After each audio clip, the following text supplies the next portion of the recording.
What's going on, great people in all of the land? It's your guy, Nicholas Wilcox, alongside my guy, Johnny Main. Johnny, say what's up to the great people. I haven't shaved in over a week. I've lost. My team stink. Whoa, All it's of not my the team. old man segment yet. Hey, It's just hey, the old. oh, good after, good.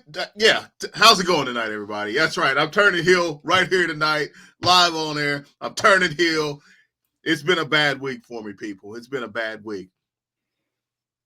Let's try to turn those frowns upside down. Don't you hit me with that Mr. Rogers shit.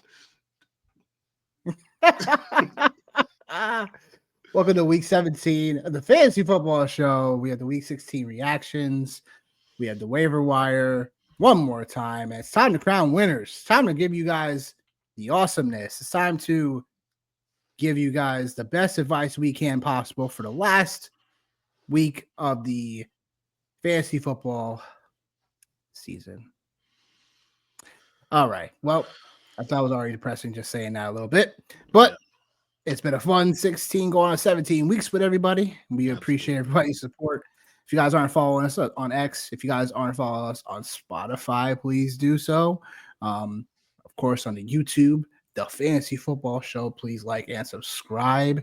Hoping to get at least 100 subscriptions before the end of the season. We'll still be here with y'all. This is not the last episode. We'll still be rocking with y'all when it comes to things upcoming for playoffs and whatnot. And we'll keep you guys updated on what that looks like for us. So in terms of that, again, we got a lot of things to discuss and not so much time to do so. So that being said, we're going to go right into it. We're going to talk about what we know is from week 16. And I'm actually going to let my guy Johnny go first because he has the old man segment of all old man segments. So he has to get stuff off his chest. Johnny, the floor is yours. Right now, part of me wants to go like into a full Stone Cold Steve Austin voice and just go on a rant. And the other part of me wants to be like, it's sarcastic. Yeah. One beer. Two beers. Yeah. 3 beers. 4 beers. 5 beers. What? 6 beers. What? The other part of me wants to be as sarcastic as the Rock, in his Nation of Domination days. What a shit show of a week. Just let me call it what it is for everybody that's out there, man. Like from top to bottom, what a shit show of a week. Starts off by, the Broncos blowing this lead that they have on Thursday night, followed by literally vomiting almost at work, watching Tank Dell's knee go 5 different ways from Sunday, literally. Then let's fast forward to the Pittsburgh Steelers and the Baltimore Ravens. Kind of had a feeling it was coming. You can't win them all. I understand that. My boy Minka Fitzpatrick finally coming through in the clutch, making a big time pick for what? Only to give it away again. I still believe in my guys, man. It's just frustrating. Had a chance to lock up the division right there. Then, we get to Saturday night. There were some guys out there playing in orange and white, but they sure as hell wasn't the UT Vols for sure. So now all of a sudden Ryan Day and the Ohio State Buckeyes look like game busters. I'm like, all right, like that's fine. So I'm going to stop and I'll say the highlight for me of my Sunday was at least being able to call out the fact that Jonathan Taylor was absolutely a dog, an absolute dog on Sunday. And I called that for everybody. I did call that out for everybody. I called out James Conner as well, being one of the better plays on the slate, just in terms of pricing to get away from Jahmyr Gibbs. So I can take a little satisfaction in that. So then all of a sudden, Jalen Hurts gets knocked out in the first quarter. And then my draft night out team, number 1 seed overall, done by some guy who hasn't set his lineup since week 7. Guy had freaking David freaking Montgomery in his lineup. Tyreek Hill. Dude, what the hell? What the hell? Then Josh Allen? Bro, what is going on? What is going on? What happened? Like, this is in freaking sanity to me. Insanity. I did also call the Atlanta Falcons being one of the better plays on the defensive side of the ball as far as DFS goes. So that was cool, man. You know what I mean? It's cool, because I mean, like, my DFS day wasn't terrible, man. And then, I didn't even tell you this one. You'll get a kick out of this one. Oh, so boy, then, I'm sure I will. Oh no, you will, because like I didn't even message you about it, because literally, dude, it's 6:30 on Sunday, bro. I was gassed. I was emotionally drained. I had nothing else to give. I had nothing else to give.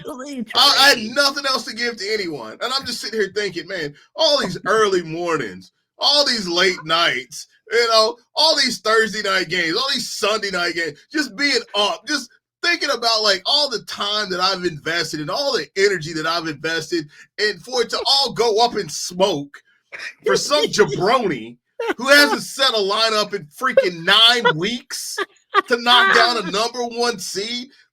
So I'm like, okay, like, how can I make this right? I'll make this right by throwing in a little not even a parlay, just throwing in a single bet, 200, Mike Evans getting the 70 yards against the Dallas Cowboys, or Cowgirls, as you would say. What is Mike Evans in with? 69 yards.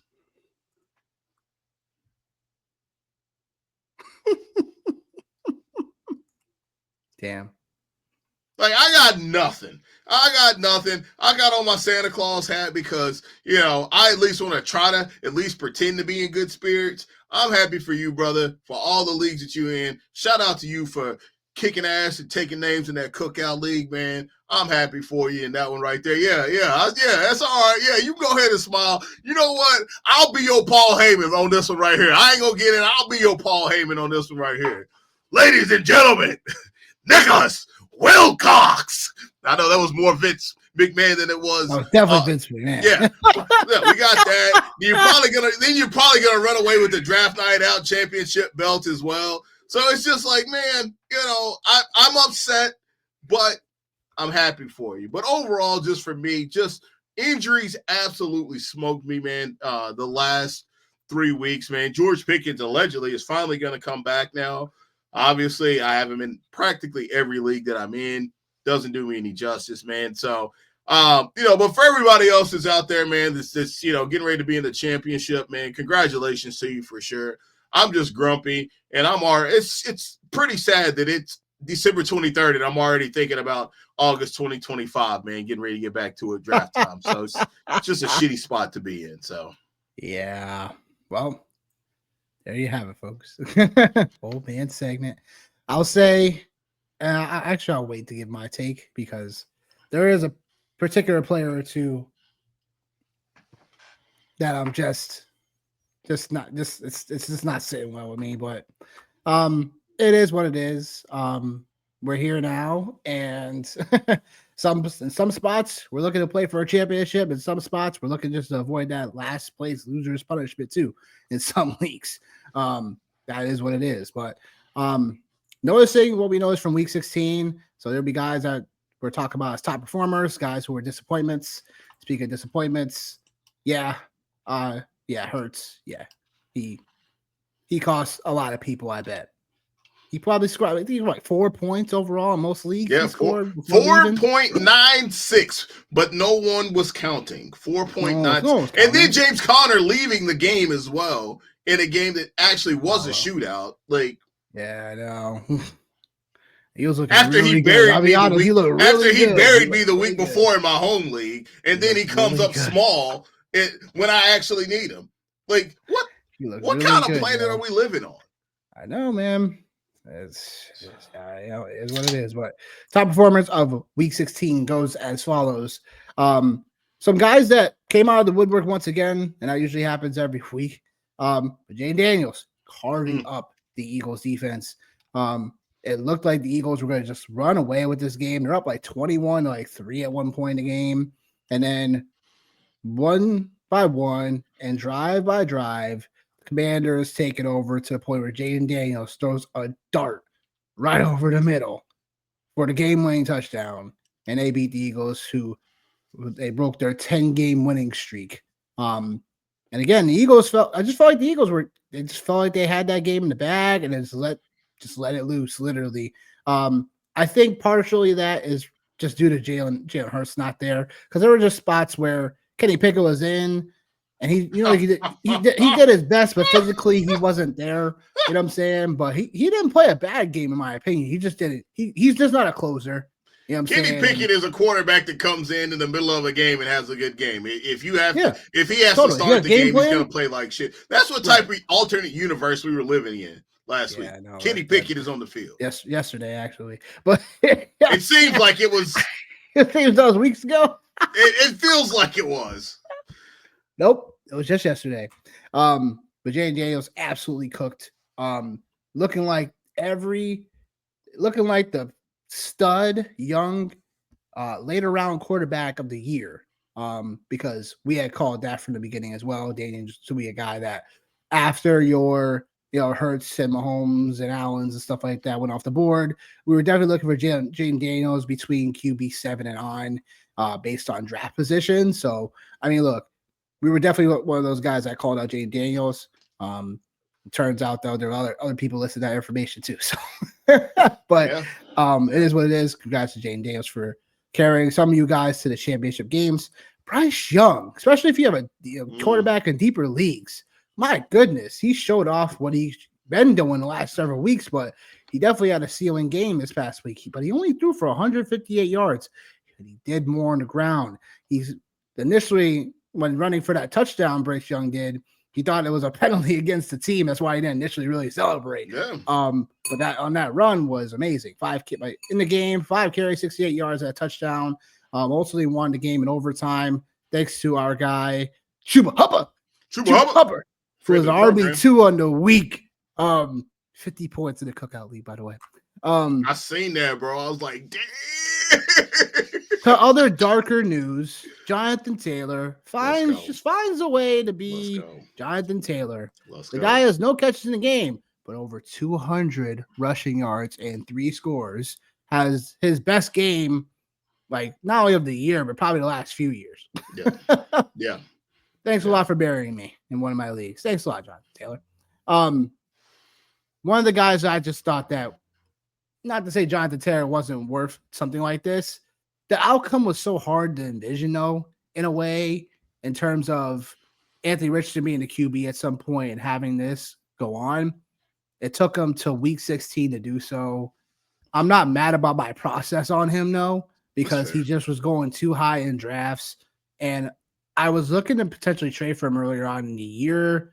But again, it's like before last week when he had over 100 yards rushing, he ain't done so until Buffalo, and he's had some just mid games. So it's in an injury. So there was a lot in terms of Jonathan Taylor. You could obviously has a ceiling for it. It was just more again like in times of the year there wasn't as consistent. Man. Consistency. Right. That's all it was with him, man. And like, to your point, like if you had a roster maybe where you were able to pull off, and I'm just kind of being a little bit dramatic here. Maybe if you had a roster where you were able to pull off a Saquon at the back end of the first round, or a Derrick Henry and a Jonathan Taylor, you were probably able to weather that storm, obviously, if you filled out your roster a little bit better. But like, if you went receiver first and then JT, you probably weren't able to weather this storm unless you actually traded for him, to your point, man. So that's not a terrible call at all. Like, I drafted him in a couple of leagues, man, and I think it was the right process, dude. Like, right? Like,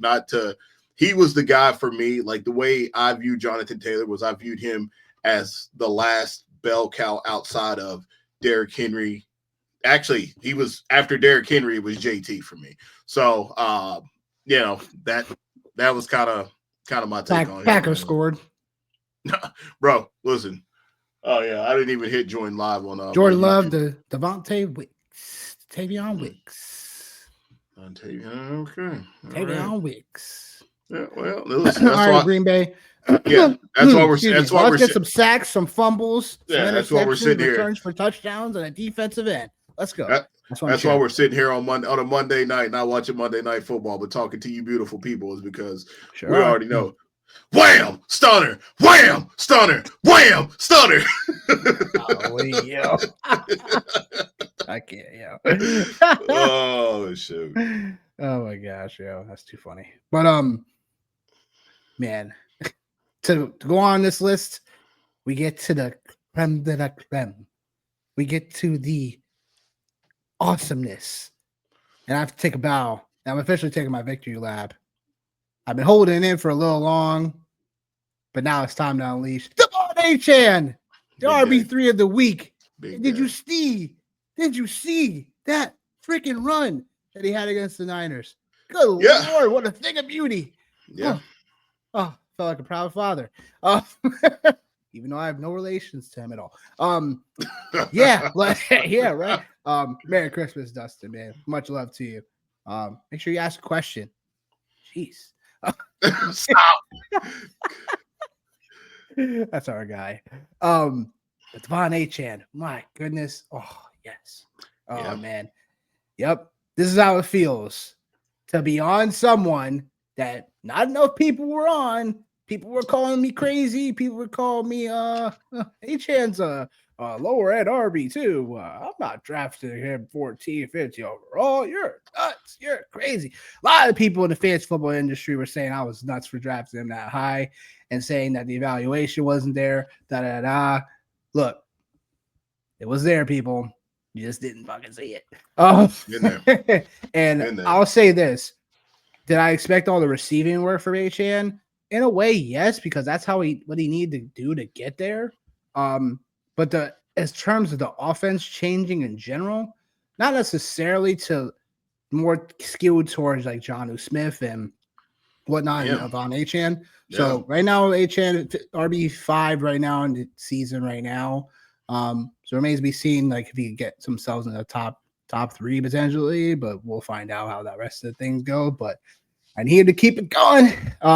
Gets a matchup against Cleveland this week, so it'll be interesting to see how that fares. But Cleveland is just a mess anyway, so he should find themselves in plenty of opportunity to score a couple of touchdowns. So we're back. Devon Achane is moving. Justin Jefferson, a guy that last couple of weeks I was like, hey, this guy needs to break out soon enough, right? Yeah.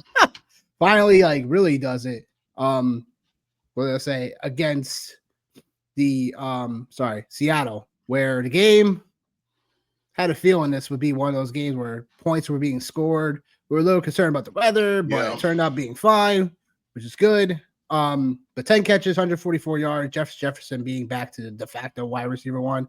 Addison also had himself a game 2, which thank God he did. But like Justin Jefferson doing Justin Jefferson things, you know. But Keenan Allen, wide receiver 2 on the week. Keenan freaking Allen. Shout out to everybody. Everybody took that receiving yards prop this week. 141 yards. Dude, no, like 9 catches. I talked about it on Sunday. Like, like whoever it is that played in the slot was gonna get busy, and it was Keenan Allen. And Keenan Allen was the guy. Keenan Allen was the guy that went there. He had a big game against him on Thanksgiving Day, and he proceeded to have another big day again. And that game was, again, like a shootout one that went back and forth. The Lions let them hang around. But, yeah, like Keenan Allen and Caleb Williams again, man, like still hanging around, man. So, like, again, like for me, like this is what I'm saying, bro, is like on the DFS side of the world, like it was not a bad day for me. It wasn't a bad day. It could have been a really, really, really good day. But like it wasn't bad. It wasn't bad at all. I actually made money back. So like I can live with that, which is like that's my calling card here for us is that side of the world. And I did okay. So but Keenan Allen, yeah, man, like that was definitely the play, like for sure, man. For sure. And then your guy, man, another one of your guys, Brian Thomas Jr.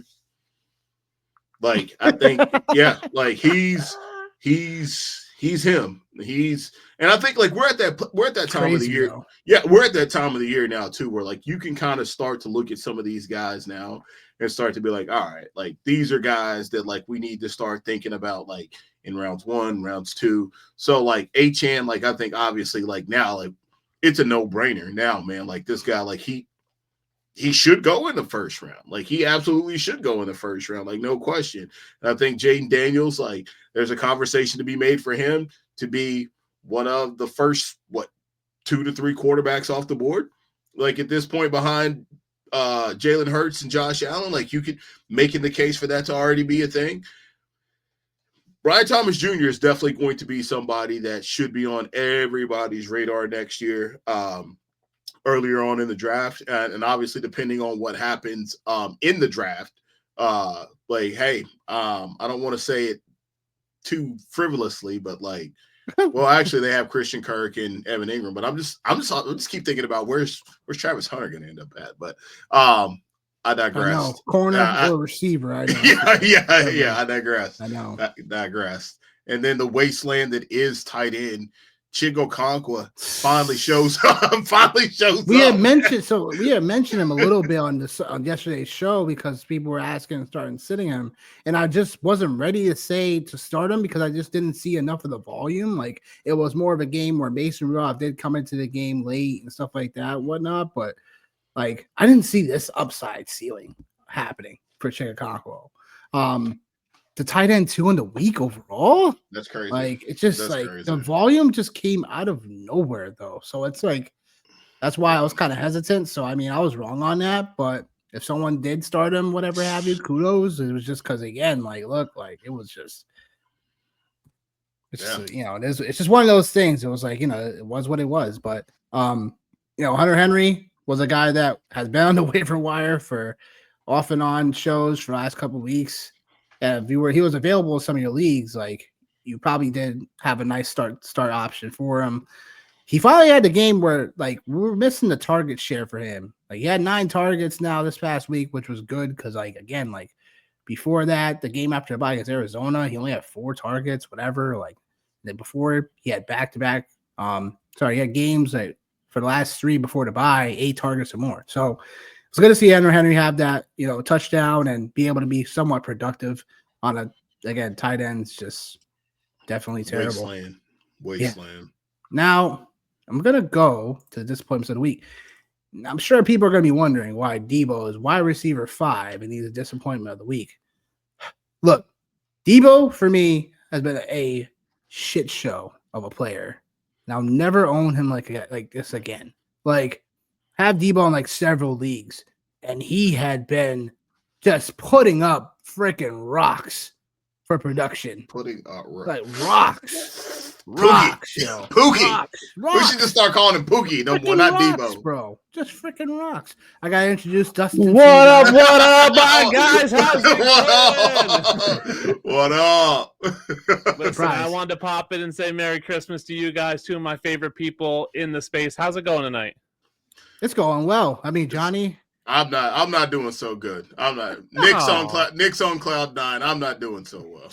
I was getting ready to go in on Debo and how much of a disappointment he was for the last several weeks until now he wants to show up. Now the Niners want to use him. Now they want to utilize his talents. And I'm like, oh my gosh, you gotta be freaking kidding me. Like 7 catches, 96 yards, and a freaking touchdown on 5 carries, 25 yards rushing. Like, where was this the last 5 weeks? The last 5 weeks. Like, when you've had all these running back injuries, you haven't been giving him any really much chance to showcase his talents. It is absolutely nuts. And the Niners are the most frustrating fantasy and real life team, I would say, this season in general. But with Debo this past week, really cost me a couple of matchups. And even the week prior, same thing. It's like in some of my leagues. So, again, just it's not putting my stocks in Debo is crazy. It's all of San Francisco. Like you said, Juwan Jennings has been a disappointment. We'll get there. If you were stupid enough to start Patrick Taylor, like I don't know what you were thinking there. I mean, George Kittle has been okay. George Kittle's been thinking volume. George Kittle's been okay. I mean, Brock Purdy's been meh. Like he had been consistent until the last several weeks, but it just now it's Don't forget Brandon Ayuk. You can't forget about him as well. Can't forget about him. Yeah. Well, he's and the number 1 overall fantasy player that was being drafted as the number 1 overall pick. Like it's a recipe for disaster. Like talking about like that Super Bowl loss curse, and here we are. Like this is what it's been, man. I agree. Well, I knew that the Niners going to have some regression coming into the year. Yeah. We just didn't anticipate all these other injuries happening. That definitely affects the way the Niners as a team go. Trent Williams hasn't been there. He won't be there for the rest of the year. Nick Bosa missed like the last several weeks of the freaking, the season for the defensive side of things. Defensively, they're a mess, bro. Obviously McCaffrey, all the mystery before week 1 started, whatever, stuff like that. Like all these outcomes that you can't always anticipate. But we knew regression was coming for the Niners. It was just. We didn't realize it was coming for everyone. Yeah, everybody is right. Like, dang said it. So he's a disappointment of me for the week, but he finished as a wide receiver 5. Hurts. I mean, look, we can't predict concussions. We can't predict injuries, stuff like that to the QBs. The QBs are susceptible to have some injuries, but again, we saw Baker later in the night had a concussion. He popped up back into the game. So I don't know what that whole thing it was about. Like, Hurts was giving the thumbs up, saying it was okay, but it was probably but he was giving the thumbs up, looking like this. I didn't stay in the game. I didn't stay in the game. Shut up! Don't tell. But also, I think it was if they needed that game, they would have put him in. Like the odds of them getting the 1 seed was going to be pretty far fetched anyway. So I think they're being more cautious with Jalen Hurts. I think it was like a must need game, like Baker Mayfield. I think Hurts would have played. Fair enough. I don't think it was as outrageous to say that they wouldn't have had the number 1 seed, but. After obviously losing the game because Commanders, like now it's definitely I don't want to say it's done, but it's like it's a Sirianni special, man. It's a Sirianni special. Like you don't like we talked about. Like he is the most unorthodox head coach in the league. Like you don't know where he's going. You don't know what he's doing. You don't understand like some of his personnel decisions. You don't understand. Like you just don't understand. And they're still a really good football team. Like at the end of the day, and it's insane, man. I mean, I think for them to get the 1 seed, they would have went out and have Detroit lose a game and Minnesota to lose. Like that Detroit-Minnesota game, week 18 is going to be the big one now. Yeah.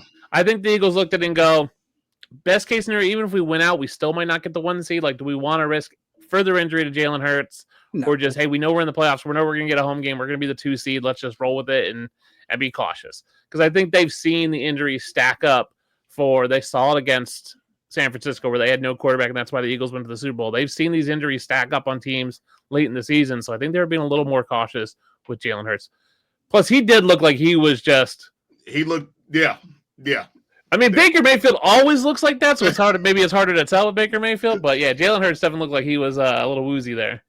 Nah, it's so true though. I'm gonna get on the Josh Allen take here. I'm gonna get on that right there. Please go right ahead. Yes, Josh Allen against the New England Patriots. Like this is typically, as Shaq will say, barbecue chicken. Like what? What happened? What happened? Like the Patriots came out like game busters, and Josh Allen was a no-call, no-show for the first half of that game. And then I'm having Khalil Shakir, the guy that I'm like, all of my hopes and dreams are like riding on. And I'm like, come on, like, this is it. This is like, it's good. And no, like, so bad for Josh Allen and fantasy managers in this game. And I know you guys have takes on Josh Allen, but I'm going to talk about the other guy as well because he buried me as well. Tyreek, I might be game detergent washed Hill. Bro, like, this is insane to me. Like, this is insane. He had one of them got tipped, but, like, he had another pass that he dropped, and, like, he just doesn't look like that guy anymore, man. And so, like, he's a guy that, like, next year, man, I am steering far away from in all of my leagues. I've been a big Tyreek Hill fan. A football player, not the human being, but the football player. It just looks like, man, it's over with, bro. It looks like it's over with. With that, you already kind of talking about it, man, like how the offense shifted to Jonnu and H-N, and like Jalen Waddle can't stay on the field to save his life, man. Like it's like the AFC East, those two AFC East boneheads right there, like really hurt me last week. So I'll let you guys have it now, man, on those two. I know you're a Bills fan, Dustin. Yeah, I was gonna let Dustin take on the Josh Allen. Listen, here's the problem: is Josh Allen did what the Bills needed him to do. Right. So the Patriots have a really good secondary. They have 3 or 4 really good corners. We know this because Christian Gonzalez. We talk about him every other week. Oh yeah. I mean, they have a really good defense. So the problem with the Bills as a whole is they play to the level of their competition. So they played to the level of the Patriots. And that's just not what you want to see. You want to see him go out there and just dominate these bad teams. Josh Allen, right, let fantasy managers down. There's no way around it. Like, if you had Josh Allen, you're in your semis or your finals, like, you lost. Like, there's just no way around it. He just made some boneheaded plays. It got to the point where he was playing hero ball again, which is what Josh Allen has got away from, which is why he's been so successful this season. And he just started to play hero ball again. And it was like, no, we don't need that. We just need to run the ball, James Cook, take the short passes. Yeah. We don't need to go like, oh, it's 2nd and 7. Let's take this 40-yard shot down the field, and all of a sudden it's 3rd and 7. Like, that's not what we need, but that's what they were doing. He was a letdown, but it's Josh Allen. He's still the MVP. Yeah. He's still... No, he's been playing with a broken hand all season. They've been saying... I know. They talked about it, but like, we knew... What was that? We knew his hand was injured. We knew this. Like, he knew his hand was injured. He was, we didn't know it was broken, but we knew there was something going on. It's his left hand. Doesn't matter. I think the cold got to him. I think everything just kind of, it's week 16. It's a long season. Sure. I'm okay. Like, yes, for fantasy, it sucked because he let you down, but Josh Allen is still the MVP. There's no debate. Like, people are like, oh, this opens the door. It's like, this doesn't open the door at all, because what Derrick Henry did shut the door on Lamar Jackson getting the MVP. So I don't know who else you're even considering to be an MVP. And then Tyreek Hill, this is my issue with Tyreek Hill all along, is the guy's game is built on speed. And at some point you lose a half a step, and that's enough. That's all you had on those guys. You're not a good contested catch guy. You're not a great route runner. You are a speed guy. When you lose, all of a sudden lose half a step, and he seems to lose it every end of seasons, right? As those nutrition, like, and he's just getting older. He's just lost a half a step. I agree with you. I'm staying away from Tyreek Hill. I traded him last year in my Dynasty League because I saw it coming and I was out. I think if you have Tyreek Hill, you just got to be done. Good call. And like the other thing, like with the Bills too, man, like you're talking about Josh Allen and just like the whole dynamic, man, and we see it at this time of the year. They've had 2 monster games back to back, man. And like, you just kind of reach a point, man, where you just kind of run out of steam a little bit too, man. So it's also the target. It's also the targets are definitely down. There were at least Tyreek's only had 3 games of double-digit targets on the year. Going back to even last year when he obviously killed it, he had double-digit targets in all but 3 games last year. Yeah. So the target volume is definitely not there. Tua not being there half a season definitely messes up the rhythm, so to speak. But I'm in agreement with you in terms of like Tyreek Hill losing a step. I'm not ready to say that just yet, because I want to see how he finishes out the rest of the season. But I think in terms of him losing a step, I'm not ready to say that just yet. But I understand what you guys may be looking at in terms of, his route running, his route straight. He's not as crispy as a route runner. He definitely is not a contested catch type of guy. He definitely needs, to get the ball in space, yards after a catch type of, player for sure. So I'll say this right now. Yeah. Miami drafts a wide receiver in the first 2 rounds. In one of either the first or second round in this year's draft. They will draft a big name wide receiver. I dig that. Because Jalen Waddle's toasted Tyreek Hill.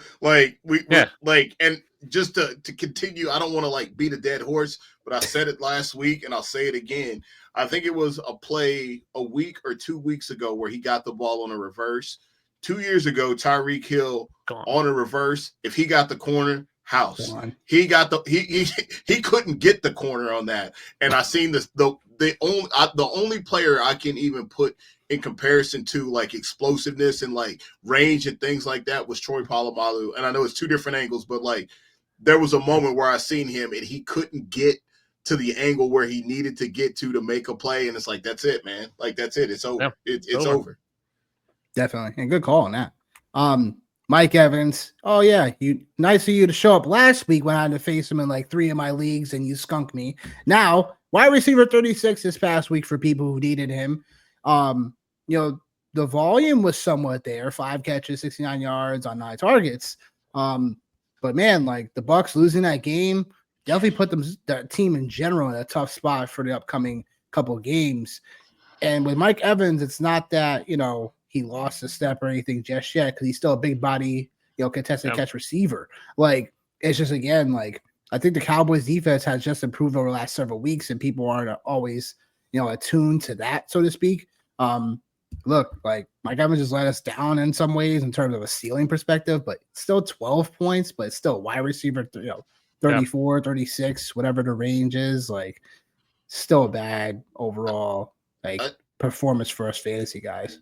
Yeah, like one of the things, like, I mentioned it on Sunday, man, is like the Cowboys haven't played well at home, but they've played well in primetime games. Like they've played significantly better in primetime games all year long. And I think last night was just a testament to that right there.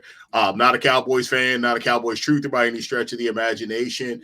But I just think like you've seen it. And then obviously no Cade Otton. And then like they do weird things like continuously instill in the backfield with Bucky Irving and Rachaad White. Like I still don't understand that. Like Bucky Irving that's him. Like he's another guy that needs to be into like that 3rd, 4th round consideration for next year. Like as you know, we talk about that for the future.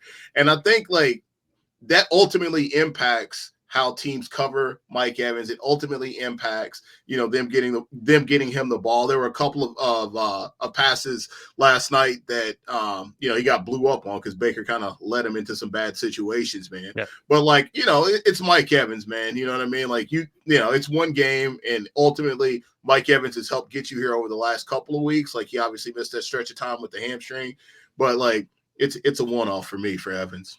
Yeah, and if you have Evans this week, you got to fire him up. He needs 182 yards to get to 1,000 for the season. That's 91 yards a game. There's no way he's not going to have 100 yards this game against Carolina. DFS lineups, here I come. I mean, he should just absolutely torch Carolina. He did it back in week 13, 118 yards on 8 catches and a touchdown. He wants to hit that 1,000-yard mark. No doubt about it. I know he realized he only has 2 games left, so he's going to try to get 100-plus yards to make that last game super easy on him because he kind of let down with 69 yards. He needed, I think, 80-some to average out, but he was let down. But, I mean, 12 points is still not a bad day for your wide receiver 3. Now, you might be counting on him as your wide receiver 2 or 1, so it might be a letdown, but not a bad day. I mean, wide receiver 36 on the week is still bad. Still startable. Still startable, yep. Fair enough. Juwan Jennings, wide receiver 52. I mean, I saw this coming. I mean, it was just Miami secondary is really good. Jalen Ramsey really good, and they were going to lock him down. Yeah, you could see that coming. Totally. Travis Kelce, tight end 19. McBride, tight end 26. And everyone was saying this was the McBride touchdown week, and I was like, "That's the that." Been saying that all season, bro. Been saying fake that all news. season, Fake man. news. Yep. They're saying that all season, man. And it's Kyler. It's Kyler for me. Because it's like you're Kyler. not even elevating Marvin Harrison Jr. What about him? Like, he's not on the list here, but it's like you're not even getting him involved enough, in my opinion. And it just goes to show that the Cardinals are not to be trusted. Eagles, the do not draft list, Kyler Murray is on now. Yeah. Like Travis Kelce, like the Chiefs in general, talk about guys who are losing a little bit more of a step, so to speak. I think Kelce kind of falls in that category for me. Like, 35 going on 36? Like, he's just purely possession guy now. And it's like, he's going to have potentially a nice game upcoming. It's, Pittsburgh, maybe. Who knows? But I think they could rest him during Pittsburgh. I think he could be definitely possible, especially if Buffalo had lost. Guys, I'm right here. Oh, we're not talking about you. No, I just think because it's a little preview of my tight end streamers and sleepers coming on Fantrax tomorrow. I think Noah Gray is a sneaky start this week because we saw Travis Kelce get banged up. It's late in the season. If that Pittsburgh game is just either going really good for Casey or it's a middle of the road game, they might just work Noah Gray in a little more because they got to save Travis Kelce for the playoffs. I mean, they are 2 games up on Buffalo. Even if they lose, Buffalo needs to win out to tie them. Like, that's just a long stretch for them. So I think they're looking at it. We have a 1 seed locked up. Even if we're the 2 seed, doesn't matter. Like, we're still a good enough team if we're fully healthy. So you've got Hollywood Brown back who only played like 12 snaps. You've got all these guys kind of clicking. You can afford to rest your veteran statement of a 35-year-old Travis Kelce and throw a little Noah Gray. But Pittsburgh's a tough game. Pittsburgh needs to win, right? Pittsburgh needs to win. They got to win. Yeah. I think that's a really good take, and I think one of the takes, man, that like for me, like this year, just kind of being like, all right, like what's something that like I'm taking away from this season? It's like it's those Thursday night games into Sunday or those Sundays that go into Thursdays where you kind of see teams not put their star players on full blast in those situations. So like I don't think you're too far off with that right there with Noah Gray. And I don't think a 5-day rest, it's not. It's not a lot of rest. Yeah, I don't think you're too far off on that, man. Absolutely. I don't know. The NFL is. What are they doing with this? Like, I think it's great we have games on Christmas, but we don't need Wednesday games when guys played on Thursday, Sunday. Like, we just don't need this. It's just a recipe for disaster in terms of injuries, in terms of bad. It's just a pure greed now. It is pure greed move now. Greed and, like you mentioned, injuries, and like you really kind of put it in a box. Like, these are really 4 playoff teams. These are 4 out of the 5 powerhouse AFC teams that are playing, and like you're risking it all for what? Like, take away some viewership for the NBA, but the NBA viewership is weak as it is. So but here's the problem: if these games come out on Christmas Day and they're subpar games, are people really going to tune in? Like, are people tuning in to begin with because it's Christmas Day, which we've seen? Like you said, the NBA start times are weird. Start times are very weird. So I think we could 1 o'clock and 4:30 again, just like the Saturday games. Yeah, we could see some really low viewership. So I'll be curious to see what that looks like after we get those numbers. Because I know John's gonna be watching one way or another. Yeah, I'll be watching, but also too, like, it's just like, is Netflix gonna shit the bed again? I know for the Tyson thing. The Tyson thing. Well, the Tyson fight was like 60 million homes. Let's say so. The Super Bowl holds in like 45 million. I don't think Netflix on Christmas Day is on that many. Still though, like it's still a problem. Like it's still like a gripe that people will have. Like, I mean, I'll have it on for sure, but I'm not going to sit down and watch it. But I'll be, I'll be sitting there doing my puzzle and have football on in the background because that's what I do on Christmas. So love it. got my jigsaw puzzle, get ready to go. My wife got me a new one, I know, so I'm waiting to get that. Love it. Sit there. I got the board on my coffee table, doing my puzzle, have some football in the background. Good day. It's gonna be a great day. But yeah. Disappointments of the week, folks. Yeah. Well, we got championship waiver wire week 17 is upon us. Here to help you guys out, here to drop out some names, faces that can be relied upon, or you play defense against your opponent this week. Disclaimer: availability is going to be players owned in 55% or less on sleeper leagues. So let's get right to it. QBs, pretty much for the most part, isn't as worthwhile as it was earlier on in the year. People pretty much either have some of these guys stashed already potentially, or again, you're in a predicament where you may start Kyler Murray again. You're definitely weighing out what QB you may want to start here. The Michael Penix is very interesting, especially if you have super flex. Because in terms of Penix, it's not like he didn't blow the roof off. But he did throw for over 200 yards. He had an interception, but that technically go back to Kyle Pitts. It was Kyle Pitts because he really bobbles the ball and it goes right into the defender's hands. But again, 18 for 27, no sacks taken. So look, like clean sheet when it comes to that. Besides the interception, and then he gets a Washington team that Washington has been better when it comes to defense purposes. They'll have Marshawn Lattimore and stuff. Who knows the status on Darnell Mooney and Drake London, because Drake London in particular. So just look out for that. But I think all systems go still for Atlanta. But I think in terms of this game, we could see a potential shootout if I ask. So again, I think Penix starting your championship game seems a little scary. But if we have another team that could definitely push them, I do think Penix can have an opportunity to really showcase what he really has in his toolbox. We have Caleb Williams here, which again, like, if you're in a spot where you're going one way or another, Caleb Williams still a smart pickup when it comes to your overall teams. Aaron Rodgers, somewhat the same thing. Like I said, playing for his career, like I've been saying. He had a okay game. He didn't have like a ceiling game against the Rams per se, but I will say he's playing for his career and he's playing Buffalo. So it'll only remains to be seen how that will look like. And then Bryce Young, who's a QB3 this past week, people. The QB freaking 3. Gets a Bucs team Bucs still, based on metrics, still a defense that's very susceptible to yardage allowed. So Bryce Young could still be a guy that you could plug and play potentially if you're thinking about that as well. The last time these two teams met, they went to overtime. So it'll be interesting to see what QBs are left on your waiver wires. But those are some of the guys that are coming to mind when it comes to availability. Any thoughts, guys, on this at all? Yeah, I like Michael Penix a lot. I mean, I said for a long time he's the best quarterback from this draft class. I think we saw it. We see him, not get a sack. He doesn't have the rushing upside of, the Drake Mays or, Bo Nix is, but he's a good passer. He's got experience. He's got good weapons around him, and he still has Kyle Pitts, who's there. But he's got Mooney and London and Bijan Robinson. So that's the guy on this list that I want. Aaron Rodgers is interesting with him, like you said, playing for his career, going against Buffalo. For me, it's just a matter of if Buffalo has anything to play for. So if Kansas City wins, Buffalo's got nothing to play for. So do they bench a good chunk of their starters, especially on defense? Right? They're already banged up in the secondary. So does that mean Aaron Rodgers is facing second and third stringers out there? Aaron Rodgers could light it up this week. All right. Well, listen. Very good point. I'll take all of you guys on that right there, and I'll see you, Bryce Young, who, again, Tampa Bay this week. We just got done talking about what they like to do or how much they give it up. Love to talk about adjusted completion percentage. Bryce Young I think he was one of the top 2 or top 3 guys over the last 3 or 4 weeks in that metric. Packers 14-0. Shocker. But I think that's a really good place to be at too, as well.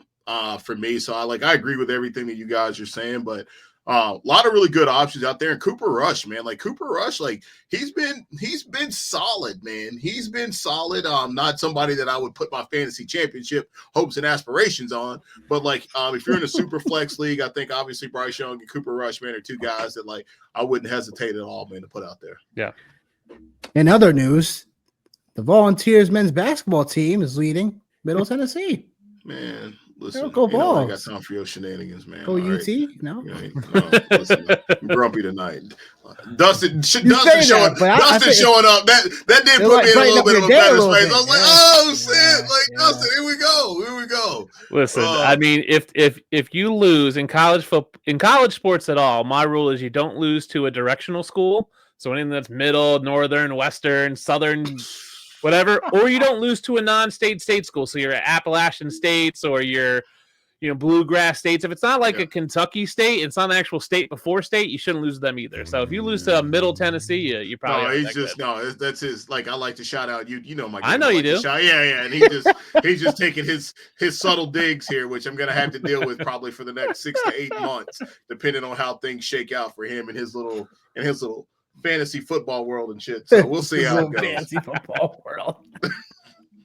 Now, Dustin, we're hoping for a return from the defense for a touchdown or a special teams touchdown, whatever, for the Green Bay Packers.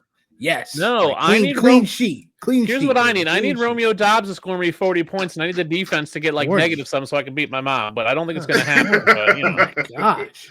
Well, so here's the deal. I started Anthony Richardson.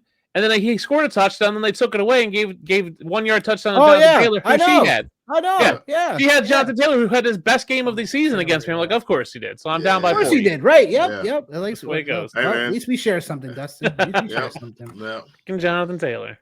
Yep. Called it.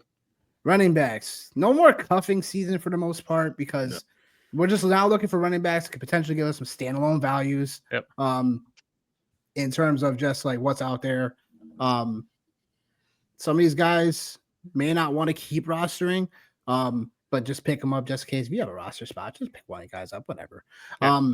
Certain guys just don't fit this mold anymore. Jerome Fords, the Spears, stuff like that. They should be owned, but they're not. Hey. No. Stop it. Stop with the Ty Spears nonsense. He is not good. He scored 2 touchdowns. Yeah, that's all he's got is he's a touchdown-dependent player. That's all he is. He's like a touchdown vulture. He is just not a good player other than scoring touchdowns. I don't know how he is. The same way everything you just said about Debo, that's Tajay Spears, bro. That's Tajay Spears. It's been the last 2 weeks. That's all it's been, bro. It's been the last 2 weeks. Let's get a guy that's going to average 2.5 yards a carry and he's just going to vulture some touchdowns in garbage time. He's not good. Tennessee did say several weeks ago that they did want to slow up Pollard a little bit. In terms of his workload, they want to get Spears a little bit more in there. The reason why it wasn't like that earlier is because Spears had been, not healthy, stuff like that. But he's been a touchdown vulture, is right. But again, that doesn't matter for some people when it comes to their leagues. So that's true. And then they get Jacksonville this week. So, but the only thing I'll say is Pollard does have incentives to continually play. But again, we've been wrong about this back-to-back weeks. People been asking Spears about Spears questions and stuff, but then we hear Tony Pollard is playing after not pretty much practicing all week. Well, all right, he's starting, so the likelihood of him getting touches, not so highly, but then he gets some, like you said, just booing away touchdowns. Booing away touchdowns. Say booing away because of Mario Party. You know how you get your stars taken because Boo can take your stars for a certain amount of coins. That's why I talk about it. Boo. Yeah, Boo Tajay Spears got that blue shell. He's just throwing it at Tajay Spears left and right, man. He got the blue shell. He's like, "Oh, you're in first. There we go. Ta-da! Not anymore." I love it. Oh shit. But the Raiders situation, the Cardinals running back situation, very interesting plays because for a matchups perspective, like the Cardinals are going to get the Rams, who right now Rams run defense ranks 22nd in DVOA, allowing the ninth most rushing yards to running backs. The Raiders getting the Saints, unless the Saints really improve, their run defense tonight, which they haven't already because Josh Jacobs already carving them up a little bit.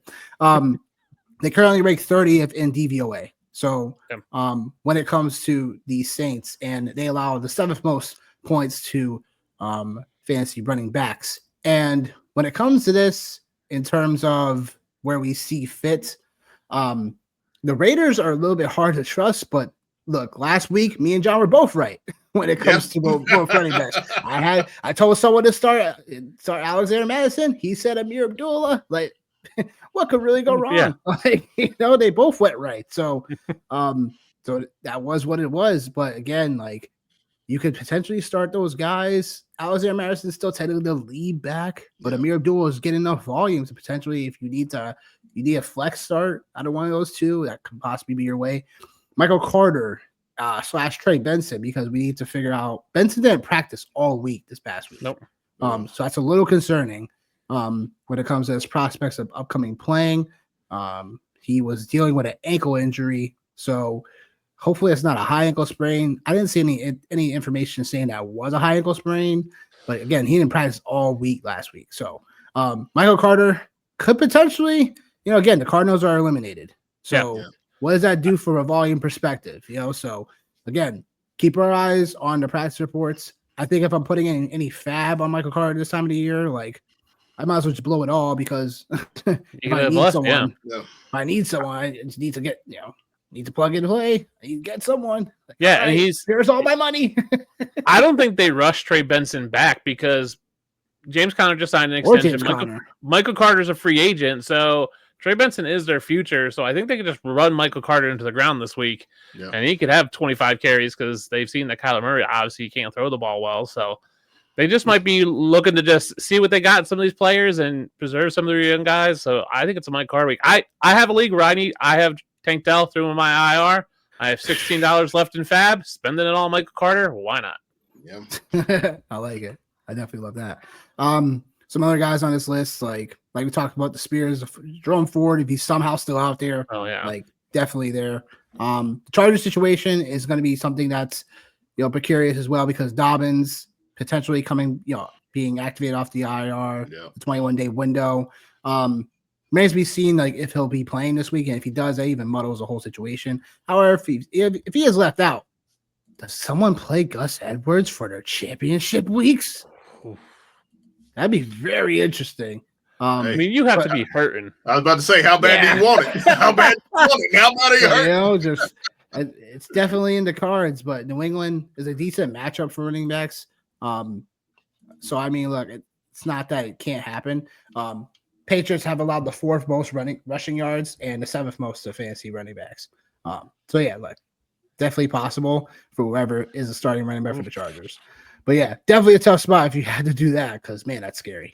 Yeah, I don't think Gus Edwards' running style matches well. Like, he's between the tackles runner, and that's not where you succeed against the Patriots. It's more of those outside runs we saw with the James Cook, like get on the outside.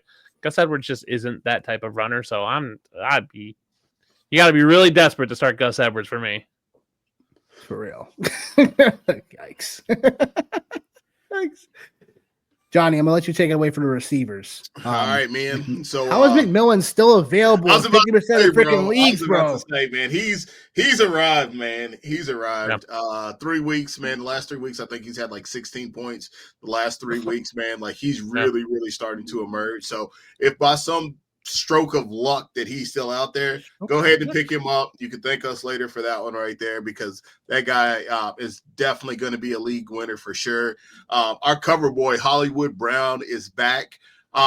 Don't know how many snaps he's going to get, right? But, like, I think now, like, obviously with the Steelers and the Joey Porter Jr. injury, that kind of knocks things down a little bit for them in the secondary. So might see a few more snaps this week. Didn't play a lot on Saturday, but obviously has home run potential there with Patrick Mahomes and that crew. My man, Nick Westbrook-Ikhine, NWI. Obviously we know what his story is, man. Super, super touchdown heavy. Obviously, I'd say a small upgrade at the quarterback position when you look at the Tennessee Titans and what's been going on there with him. And then we get to Jalen Coker, a.k.a. Coke Boy. Like, again, man, I'll say it again. Like, Bryce Young is playing really good football. I think, like, if you have a situation in the flex and Jalen Coker is one of the guys, like, you can play him and feel comfortable. Don't know what's going on with Xavier Legette. If he's going to be back anytime soon, I quite don't know what the injury status is with him. But if he's not back, then obviously he's going to be on the field as Jalen Coker for sure. Then you have our guys in Green Bay, man. We still keep talking about this duo here. Like, if we could just take these two and marry them together and make them one player, that would be him for sure. So Christian Watson and Romeo Doubs both are two places to go for sure. Then I'll slow it down and Malik Washington. That's one of your guys right there, Nick. Somebody you have been talking about, one of your deep sleepers back in the summer. Obviously played a lot last week. I keep saying last week because I keep thinking it's like freaking just yesterday. Yeah. I keep thinking, I'm just like burned in my mind, man. So you got him out there for sure. Actually, I don't think I see this other guy on our list, but actually, I do want to call him out. Parker Washington is another guy I do want to call out. Has been off and on in the list. Yeah, he's been off and on for sure. But like, hey, I want to make sure, man, like we're giving it to everybody, man. 6+ targets the last 2 weeks for him. So like, he's somebody that we could absolutely, you could absolutely put in that a flex position if you have that. Xavier Hutchinson, obviously with the injury to Tank Dell. I know the Texans just signed one of my guys, Deontay Johnson. Don't expect a lot from him. Former guys. Yeah, he's still one of my guys. He just played for the Ravens. Yeah, he didn't play for the Ravens. He practiced for the Ravens. He doesn't play. Yeah, he didn't play for the Ravens. Yeah, he practiced for the Ravens. But Xavier Hutchinson, he still stinks. Yeah, right. Listen. Man. Yeah. But yeah, Xavier Hutchinson, somebody for the Texans. Like, obviously, if you're really, really desperate, you can play him now because they've been decimated by injuries out there. Speaking of injuries. Oh, no. Christian Watson to the medical tent. Oh, boy. Shocker. So his typical yearly visit to the medical tent? Yeah. Wait, let me read. Hamstring injury probably would be my guess. I hope it's an ankle. And then Bobby Trees as well. He's another guy. A guy that earlier on in the year, Yoshivas, again, man, you got starting to get kind of desperate. And Mr. Booty for the Pats had a big play on Sunday, and it was just so awesome to hear Booty for a touchdown. We should just cue up the Bubba Sparks song. Booty, booty, booty, booty, rocking everywhere. They should have that queued up in the stadium every time he scores. Oh man, it should. Yeah, so it should. I mean, like, those are the wide receivers that are out there. For everybody at this point, man, as we are officially at that time. My favorite play, obviously, man, is Jalen McMillan. Like, kind of goes without saying. And then Jalen Coker, just because I think, like I said, he'll be out there on the field a lot more. What are you guys' takes? I like Robert Woods. I mean, he had 6 targets yesterday. Only played on 58% of the snaps, which is a big jump from him from 48 the week before. Obviously, the Tank Dell injury leaves a void. Robert Woods, like Tank Dell, can play all the positions outside the slot. Hutchinson is more of an outside guy, so I think if they want a guy, be interesting what happens with John Mechie. He didn't play a ton this past week. He's actually out with the shoulder injury, so logged a full practice on Monday. So we'll see if he comes back. That could play into things. So if he's back, maybe he steps in. But if I had to pick a guy for Houston, it's probably Robert Woods right now, because Deontay Johnson still sucks. It's definitely up in the air. I'm paying attention to if T. Higgins, his his injury. He said he's playing, whatever have you. But I think Yoshivas has proven in certain spot starts that he could definitely be a bowler too. So Cincinnati's gonna keep on chucking the football too. So they're still hoping to find a way into the postseason somehow, some way. So they'll keep that up in terms of that goes. But 20 receivers are definitely tight when it comes to just like trying to find someone. Like McMillan's obviously your number one claim along with Hollywood Brown. So those would be the guys. And then George is wishing us you got to keep up with good work. Appreciate you. At the Grizzlies broadcast. So I love it, baby. I love it. He's doing this thing, for the Memphis Grizzlies. So yeah, we appreciate that. But yeah, happy holidays, Merry Christmas to you too, George, for sure. But yeah, like tight ends wise now. Like, look, tight ends is already an ugly street that people go down. And Dalton Schultz, Strange, Ertz, Hunter Henry, Juwan Johnson, and then Chig. Are we buying this performance one more time? Are we buying this performance one more time? I don't see why not. I'm in. Like, the matchup's really good. He's gotten the volume. Looks like Mason Rudolph is going to target him. So I think you ride him. I think he's going to be good this week. Yeah. Yeah, no, I agree with you, man. I think like Mace is also Mason Rudolph. I don't want to call him Mace because it makes it feel like he's my guy. But Mace, he does have a propensity to throw to the tight end, like he showed that in Pittsburgh. Yeah. So like I feel like, to your point, man, the matchup is good. Like we just seen it last week. And I think like Mason Rudolph, I think he just gives them a little bit more stability. He doesn't give them like the big play per se, but he just gives them a lot more stability. So I can ride with Chig again for sure. And then like you mentioned, man, you were just talking about, Robert Woods and, Xavier Hutchinson and Mechie, Dalton Schultz, like we know it can be there. So I think that's a pretty, crafty play, if you will. If you're looking to tight end for somebody, at the dead end streak that is tight end. So those are two guys. Like I dig pretty much, man, as far as that situation goes. Schultz was getting peppered with targets. Once the Tank Dell injury happened, he was just getting peppered with targets. Yeah, everything underneath, it felt like Schultz was getting, and I'm like, whoa, like what the heck's going on here? So that's where, again, like Schultz is probably not number one claim by any means, but someone that's like, you still put a claim in to find out if you can get him. I think Brandon Strange, I know he had the strange game this past week against the Raiders, right? No pun intended. But I would say that in terms of a volume perspective, I think we could still get there with him. I think we've seen it already when it comes to just targets. So it's in the realm of possibilities. Playing against Tennessee, not great. Definitely not a good matchup. And the other George came into the chat, My God. So George play. We want to know how you did. He lost a heartbreaker, man. He's actually in a league with me, man. He lost a heartbreaker, man. No, that's unfortunate. Yeah. Well, that's unfortunate. Mike Evans. Yeah, got Mike Evans. Stupid Mike Evans. Stupid Mike Evans, man. Mike Evans. That guy, man. If I ever see him. Can I have your autograph? All right. Oh, man. 5 years from now, you can see him in Canton when he goes in the Hall of Fame. So that's it. Or sooner. You never know. Yeah. Gotta wait 5 years. He's gonna retire after the He's distinguished. If you ever see him, he's distinguished type of fella. Yes, he is. So, and then now we're going to the streaming defenses. So, some good, decent options here for defenses in terms of Colts taking on the Giants. Obviously, the Colts didn't light it up, so to speak, defensively. They had a few turnovers against Mason Rudolph. So, I mean, in hindsight, it probably wasn't like it was a decent matchup on paper. Just wish that they did a little bit more for some people out there. Cowboys is definitely a defense to look out for at the moment because we need to know if Jalen Hurts is going to play with that concussion, if he's coming back from that, whatever. It's potentially feast season if Kenny Pickett's out there, because the Cowboys back-to-back weeks are at least 4 sacks or more. And they've had a turnover in every game since week 9.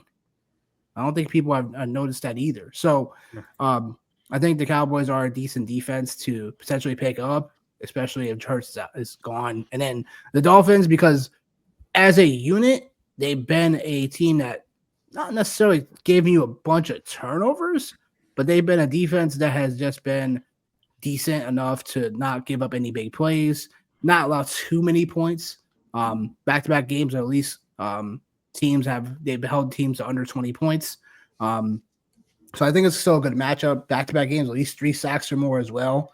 Now against Cleveland, who Dorian Thompson-Robinson, what a freaking mess of a player, yo. Like, I really thought him coming out would be looking a little bit better. But my goodness, like, I don't know. Like, it's a really good matchup if Dorian Thompson ends up playing. But even Jameis Winston somehow pops his face open again because Robinson's dealing with this calf injury. So it remains to be seen if he'll play in general. And then we have Jameis Winston, who we know he'll give up. He'll give it up the big play just for the other team. Yeah. or it could be Bailey Zappi, which is just as bad as the other two. So, I mean, they don't have a good option available. So, oh, man. George said he made it to made it again this year to the championship. He's ready to defend his title. He plays Jaden Daniels, Connor, Kyron, and Chase. I mean, look, I'll be honest, like, I don't want to jinx him, but Kyron Williams not looked as scary as he was early on in the year. Nope. James Conner, we don't even know if he's playing. So again, like, I wouldn't say you're totally, out of it per se. Yeah. To defend your title. So yeah, if T. Higgins is out, that's double coverage for Chase. So that could work out in your favor, George. I think it'll work out in your favor. And definitely thank you for supporting the channel. You've been one of our consistent followers on the channel. We definitely appreciate all the questions you had for us and look forward to allowing you to bring home your back-to-back championships so you can be the back-to-back Kansas City Chiefs champions in this situation. But yeah, sorry, this week I played it. Oh, you played against them this past week. Oh, so it definitely it worked out for you. Damn, except for that freaking touchdown that Burrow and Chase had late in the freaking game. Yeah. Like, so many things cost me a matchup or two. And that was one of those plays too. I'm like, you gotta be kidding me. But defensive streams, that's what we had. Anything else? What was that? Rattler just fumbled, but the Saints got it back. It looks like maybe they didn't. Scoop and score? No, just a scoop. Man. Trying to get the details. Nope. Green Bay got it back, so fumble recovery. That's something. All right, that's something. All right. Like, man, no. We need it. I'm calling it. The only reason why is because I play in a league where I still might have a chance. Like, but the Green Bay defense needs to keep a clean sheet and they need a few turnovers. So okay, well, clean sheet so far. So, oh boy. But I digress. Anything else to talk about besides streaming defenses? I'll say keep an eye on the Jets defense if they're available. If Kansas City wins, the Bills have nothing to play for, so they could bench a lot of their starters. So you could see Trubisky, right? Trubisky, yeah, you can see Trubisky and Curtis Samuel and a bunch of other trash players out there running around. So, and then I would keep an eye on the weather in New England because it's New England's at home. Who are they against? I just had it up. Chargers. So Chargers defense against New England, if it's a snow cold game, might be something worth monitoring if there's some weather in New England this weekend. And I'll throw out one game just on a Hail Mary. This is just my DFS brain kicking in. Raiders and Saints, shit versus stink. Maybe nobody can score, or maybe you get some fluky kind of turnovers and stuff like that. But on the DFS side of things, I feel like those are two places you could potentially, and even season long, those are two places if you wanted to try to throw up a Hail Mary. If you got behind, you could maybe go there. Yeah, totally. Well then, any final thoughts for you gentlemen this evening as we close out this show? No, I'm in a little bit of a better mood now. I'm still kind of grumpy, but I'm in a little bit of a better mood. No, man, I would just say, like, we're just at that point in time of the year where, I keep saying it, week in and week out, like, when you get to the playoffs, it just becomes a big DFS tournament, one and done. So, like, Don't look at the names, man. Look at the situations. Like Jalen McMillan is a great example of that right there for sure. You're probably going to end up having to start potentially a Michael Carter. You were just talking about your Buffalo Bills might be a great spot for, a Ray Davis or a Johnson. So like it just make sure you're paying attention to whatever it is that you got on. We say that so often and so many times, but that's my take on that right there. And obviously, we'll see everybody on Sunday, but like best of wishes to everybody. We got those 3 games on Saturday. So make sure you're paying attention to that as well, as far as getting flex spots and things like that situated. Yeah. I just want to say thanks for letting me hop on tonight, guys. I'm a huge supporter of what you guys do. It's been a great season. You guys have been killing it all season on your Tuesdays and Sunday shows. So props to you guys for rocking it out this year. I know it was like kind of a thing you guys threw together almost last minute and started the season, but you guys have been killing it. So Merry Christmas to you guys. Hope you guys have a great holiday season with the family and are safe and get everything you wanted off your wish list from Santa. Love it. Appreciate that, Dustin. Same, for sure. Man. Thanks for coming on and always supporting and just you're a person that overall is just very caring and he's awesome and just likes to see the best of the people. So we always appreciate you. Final thoughts for myself. I would say just look, it's been a wild year, people. It's always a wild year when fantasy football goes around. But I would say this, just remember your loved ones at this time of the year.